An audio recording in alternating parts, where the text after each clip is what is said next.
welcome everyone, and thank you so much for coming along to this this webinar. We just know how busy everyone is at this present time, so deeply appreciative of you coming along this morning just for these 35 minutes. And I think first of all, just to say who's here.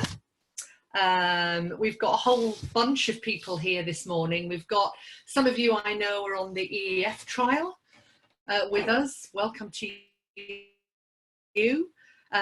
We've got some current Schools Partnership Programme partnerships who have got a current contract with Education Development Trust, or in the middle of your three-phase, 3-year cycle of peer review, so welcome. And we've also got, I think, a number of people who we, I hope, very favourably refer to as alumni.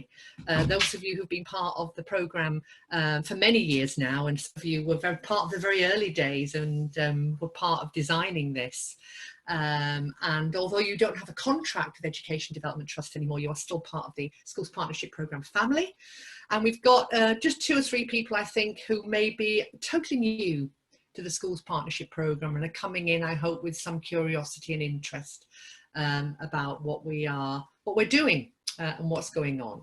So welcome to all of you. So if we could have the next slide, please.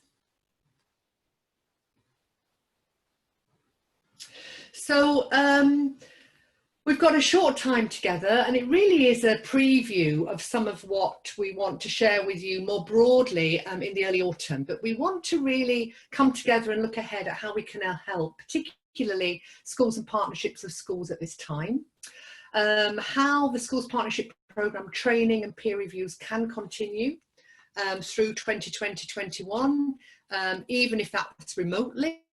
I mean, we're all living with a blended model or a fully remote virtual model of school and schooling, or perhaps more face-to-face time. And we want to particularly introduce you to something we've been working on for the last few weeks, which is the way in which SPP could be used to rapidly respond to COVID and coming back to school in September, and what that might look and feel like, and looking really at the coming academic year. From all looks and feels, because it's still under development. We will be introducing to you a very high level look at some of the guidance that we've put together for the rapid response review, and at the end of the webinar we'll give you an indication of how you can get hold of that guidance and get more involved. So if we could have the next slide, please. So we've often said peer review is only really of any value if it helps schools to solve the most pressing issues for them and their partnerships. Well, you know, if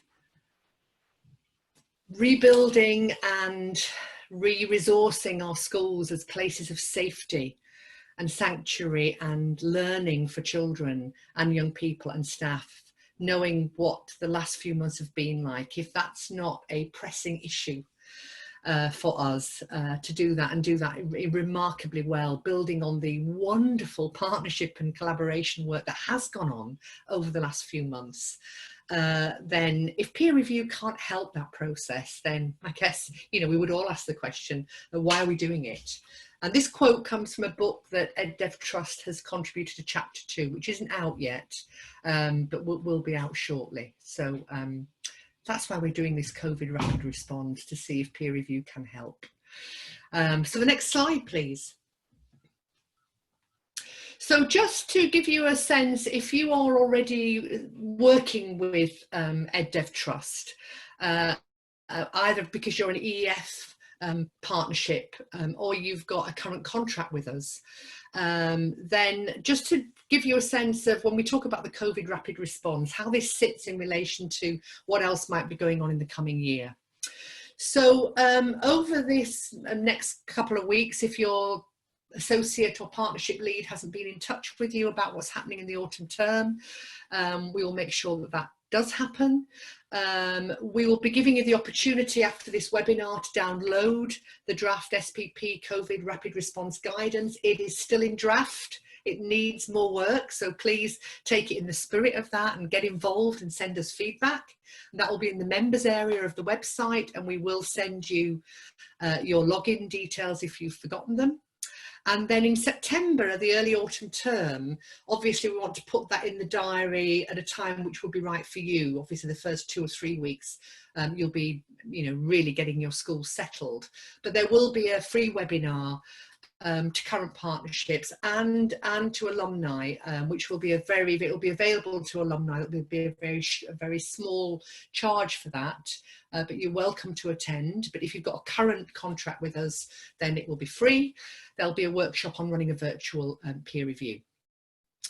Now, if you are currently working with us, all of this, the COVID work, is in addition to what you've already got in your contract for 2020, 2021, and also for schools that are part of the extension of the EEF trial. So this is in addition to what we've already offered you.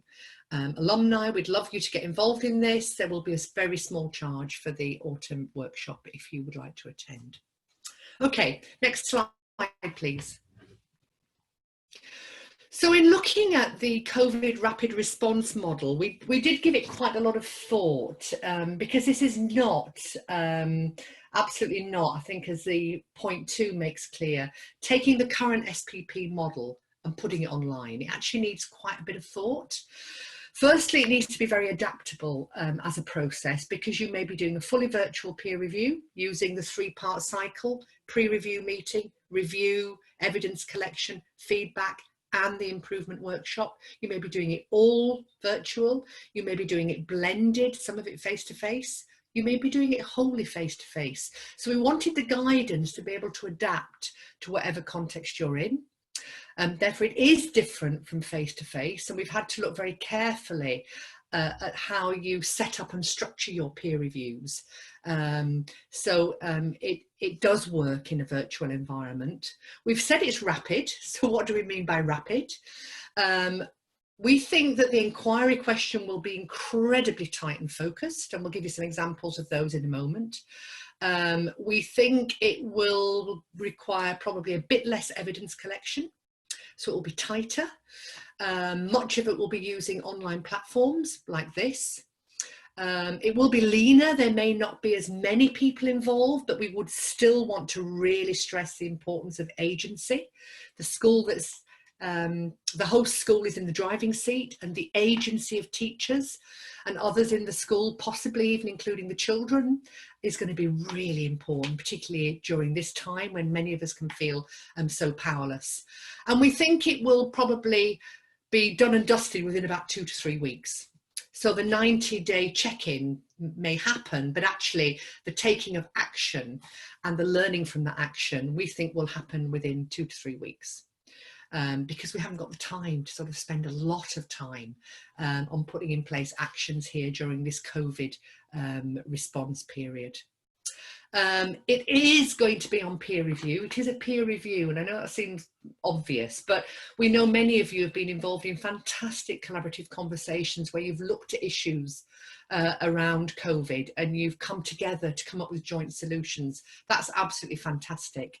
But this is peer review.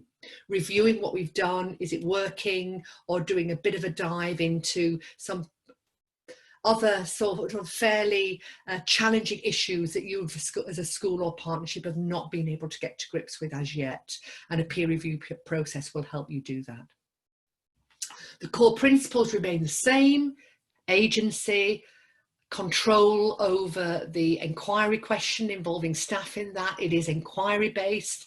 We've put together a very simple framework which is very similar to the current framework. So it's all inquiry based. To what extent do you, to what extent do staff, to what extent do these children? And it's obviously non-judgmental. It always has been, but at this period it really has to be non-judgmental. And we know that in the actual review itself, there's more scaffolding and support needed for it to work. For example, it needs to be timed much more carefully. You know, you can't have the corridor conversation or the quick conversation as you leave the room after the pre-meeting. It's got to be timed and planned much more carefully, because some of the opportunities we had to do the work on the fly, as it were, we won't be able to do that if it's fully virtual. The inquiry question has got to be very sharply focused, we think. The evidence collection is probably going to be the most challenging. How do you collect evidence in a virtual environment? We are doing a lot of work on online tools that the improvement champions can use in the improvement workshop, and we'll talk a bit more about additional training and support at the end of this webinar. And we also think that the stress and pressure on staff at the moment is significant. So how we introduce a COVID rapid response into the school and into the partnership is going to be even more important than it's been previously. And I think finally, we've always said peer review has got to be part of the everyday work that you're doing. So again, embedding it in to your cycle of meetings, your cycle of conversations with staff and with indeed with parents, to embed peer review in that, and the rapid response peer review is going to be pretty essential this time around. So there's a bit to think about when we think about a rapid response peer review. We'd be interested if you've got any more thoughts on what we might need to embed into the guidance and the protocols. For example, how do we make sure the culture still feels very open and welcoming and non-judgmental when we're doing this virtually? And we have got some guidance on that, but more thoughts are always very welcome. So the next slide, please. So we've been developing a set of COVID inquiry questions and really want to bear tribute really to various MATs and TSA leaders, schools and local authorities that have helped us with this. We've been particularly helped by colleagues in Essex. Carrie McGrory, who I think is in the next webinar, has really helped us, sent a set of questions that she's worked on, which have been incredibly helpful. Essex as a county has been helpful. Haringey has been helpful. We've had a session with Plymouth and Cornwall schools, and they've been incredibly helpful. So we've been pulling this together using a range of risk registers that we've come across around COVID, to look at a range of, there are 6 new dimensions there that still fit within the overall SPP framework. So the dark blue text, the looking forward, the R impact, looking inward, looking outward, will be very familiar to you, the 4 dimensions. And then, sorry, the 4 themes. And then those dimensions that you see are really what we think are the broad categories that you will be paying attention to as you begin to get your schools underway in the autumn term. So I'll just leave those there so you can have a quick look at them. And you'll probably notice already there's more of an emphasis on mental health, resilience and well-being than perhaps there is in the current framework. And we think that's particularly important, as is learning from the lockdown experience and looking at how as a partnership you might use this opportunity to rethink and reimagine your partnership and the schooling and learning and teaching experience within your partnership. So we don't necessarily go back to or bounce back from the experience we've just had. So we've got a couple of examples to show you of questions, and these are just examples. So if we can have the next slide, please, Tanya. So this is an example question from the assessment and meeting of need. It's a very broad question. Of course, you will know from the SPP that you're involved in, and you're all experienced peer reviewers or ICs on this call, that you take an inquiry question and you dig into it and you make it very explicit for your own school or your partnership. So in terms of this question, to what extent was our approach to reorienting children back to school successful, and what additional needs are now emerging? You may want to focus on year 6. You may want to focus on a particular group of children, those children in receipt of pupil premium support, for example, or a particular group of children with special educational needs, or a particular curriculum area. So you will hone it right down to something very specific for your school or your partnership. You may want an inquiry question for the whole partnership if you're thinking about doing a COVID rapid response review. And the next question, so the next slide, please, Tanya. So the next question is from the looking forward, learning from the lockdown experience. To what extent have we been able to give ourselves the time and space to reimagine a more blended family, community, school experience of learning? And how might we do that? So that might involve a virtual online focus group with families. It might involve some phone calls with families. It may involve a focus group with children. Just to begin that conversation, what did you learn? What do you like about learning at home? What do you like about coming back to school? What could be different in the future? So those sort of learning from the lockdown experience, again, the peer review might be something that you might want it to focus on, or indeed a partnership may want to focus on that as a peer review. And the next question, the next slide, please. So they're just two examples, but you will create your own questions, and the framework has got quite a few questions in there covering those 6 dimensions we looked at earlier.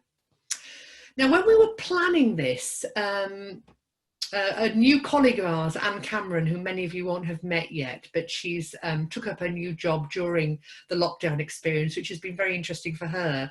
She brought this to our attention, which is a terrific document. You can get it online. You will get all these slides. But it really looked at the role of organisations in supporting mental health and well-being, particularly as they start to gear up back into work. And these 4 C's were very prevalent in that research, and we just thought they were so close to the peer review process that we wanted to share them with you, that in fact engaging in peer review actually helps your school and partnership approach to re-engagement and recovery. And I think particularly I have a sense of control over my daily life. We would call that agency. I have a sense of control over what enquiry question we ask in this peer review.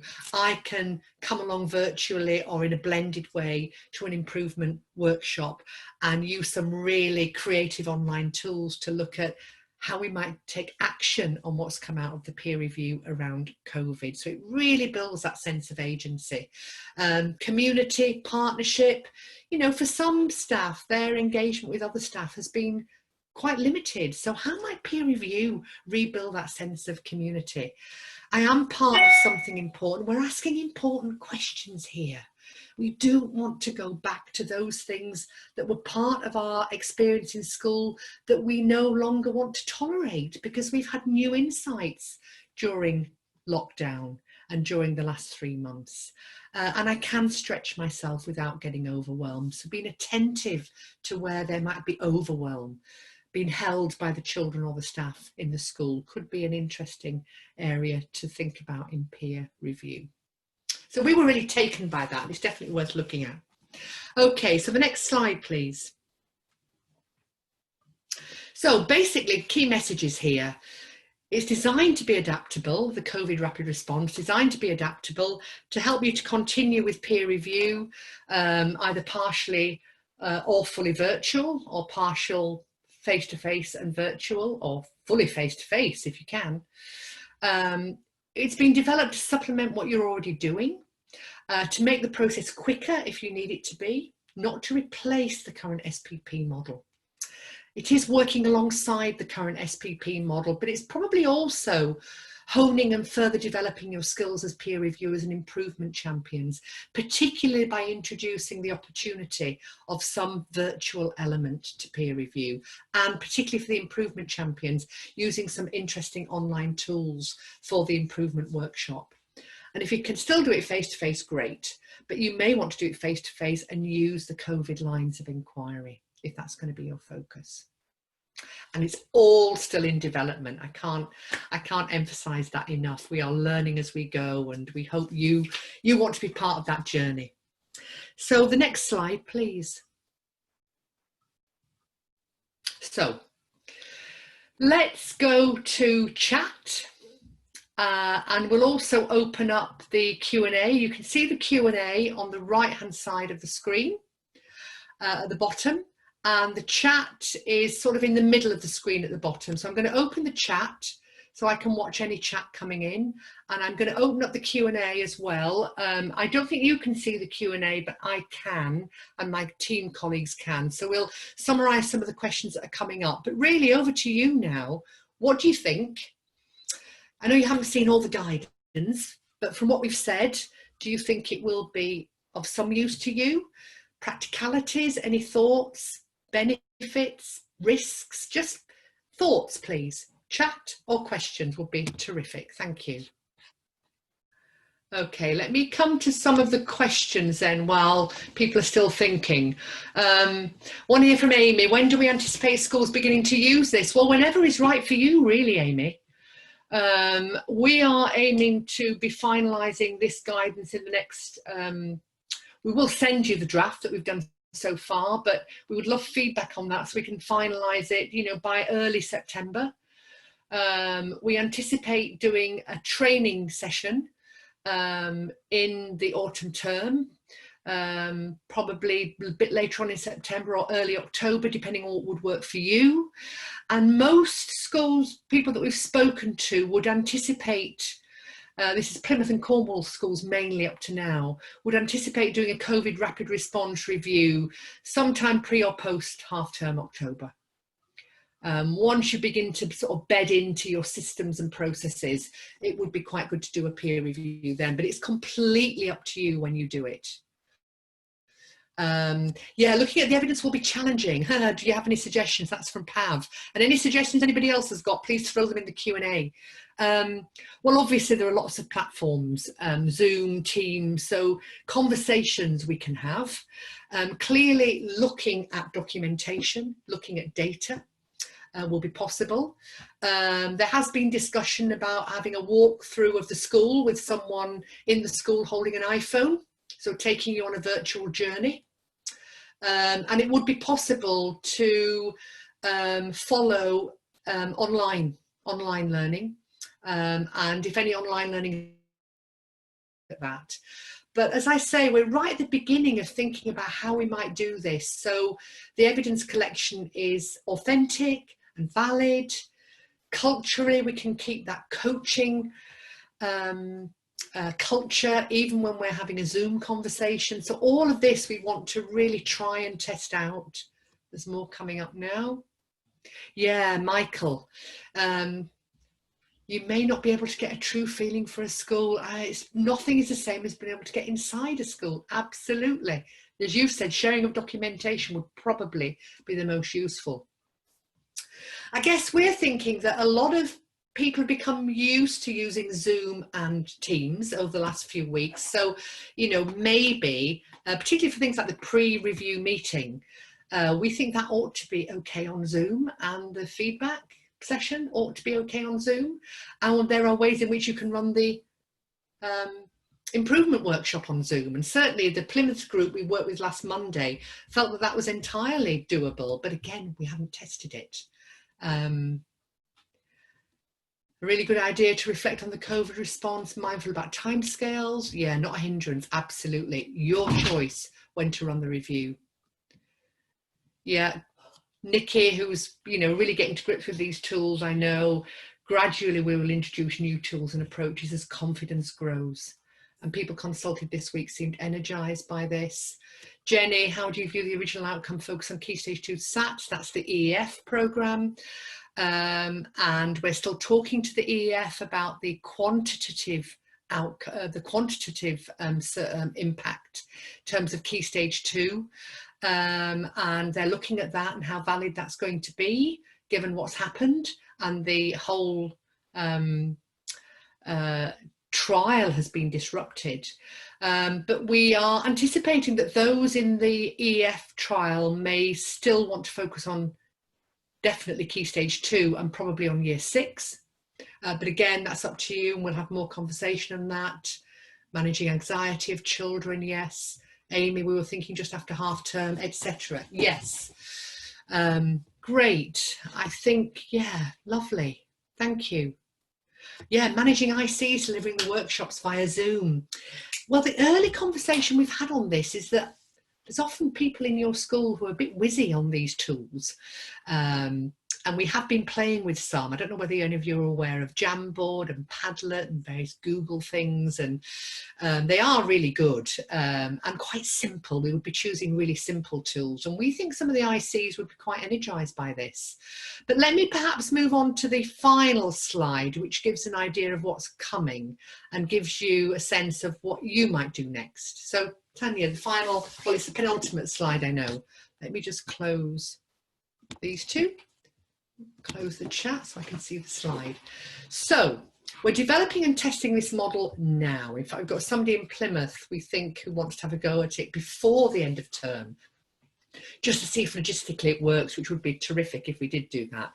If any of you who've been part of this webinar think, you know what, I'd like to have a go at trialing it fairly quickly, then please get in touch and we can support you with that. So if you currently or have previously received SPP training, so if you're in a contract with EdDev Trust or you're an alumni, then you will be able to download the draft guidance from the members area very shortly. And we will be sending out an email following this webinar to all of you who've attended with the member login. So you can get straight in there and take a look. It is draft. So please, please, please treat it as that and send us your comments, because that's the only way in which it will improve. If you're due to receive more training from us, look out for your invitation to attend the autumn training on SPP COVID Rapid Response, which we think will be for peer reviewers and improvement champions, for already experienced peer reviewers and improvement champions. I think that's important. We don't think this training in the autumn, this on COVID Rapid Response, is for new peer reviewers and improvement champions. But if you want, we can talk to you about training more reviewers and more improvement champions through virtual training, which will include the COVID Rapid Response. If you want that, please get in touch and we can talk to you. So the webinar training in the autumn is for current contracted SPP partnerships and for the alumni, very small charge for the alumni. If you're brand new to the Schools Partnership Programme or peer review, and I think there are a few people on today's webinar that are, then please get in touch and we can talk to you about how you might get involved and how you might register your interest with us. We are offering a 10% discount on any contract with Education Development Trust to become part of the Schools Partnership Programme if you register your interest after this webinar. You don't have to have the conversation with us at all before the autumn term, but registering your interest will give you a small discount, which we hope will be a bit of a motivator to get in touch after this webinar. And so the final slide, please. Okay, so if you want to get in touch with us even before you receive the email, there's our email at the bottom. Any quick comments you want to pass to us before you forget, drop them to that partnership mailbox. They'd be very, very welcome. You know our vision. Many of you, you've helped build the vision. It is about a sustainable, self-improving school-led system. And we've got a growing number of schools, local authorities, trusts, larger school systems involved in this, and the more that get involved in the COVID Rapid Response peer review, I think the better it will be, and then the more we will perhaps have further conversations about how a very rapid response peer review might sit alongside the deeper, more sort of transformative, deep peer review program model that many of you have been involved in, that really gets to the, the underpinning issues that might be arising in schools. There may be a place for the rapid response peer review to sit alongside that, and we're just really very curious about that. Hopefully it has been of value. Hopefully it's whetted your appetite, at least download the guidance. Watch out for the invitation to come along to the training in the autumn. If you are new and would love to find out more and want to register your interest with us for a further conversation whenever is right for you, then we would love to do that. but all remains for me to say thank you for attending this webinar. We've heard such great stories about the collaboration that's taken place over the last 2 to 3 months, and we know of you as partnerships and the great work you're doing, and really take our hats off and pay homage to the terrific work you've done over the last period of time, and hoping you'll all have at least as best you can, a restful summer. And we look forward to keeping in touch with you.